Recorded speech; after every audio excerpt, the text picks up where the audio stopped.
सुनो, थक गए हो ना? दुनिया से, लोगों से, धोखों से, सामने वालों को मुश्किल लगने लगे हो।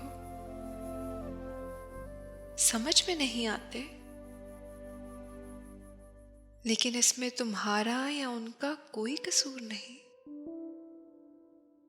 उन्होंने थोड़ी देखा है कि कितने मुश्किल, कितने तारीक रास्तों से गुजरकर आज तुम इतने बावकार, इतने खुददार इंसान बने हो। तो बस सब्र करो और यकीन रखो उस ज़ात पे जिसने आज तक तुम्हें कभी तन्हा नहीं छोड़ा, जिसने हमेशा तुम्हारे लिए रास्ते बनाए, वो आगे भी रास्ते बनाएगा।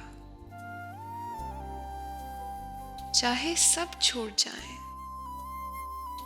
तुम्हारा रब तुम्हारा साथ कभी नहीं छोड़ेगा।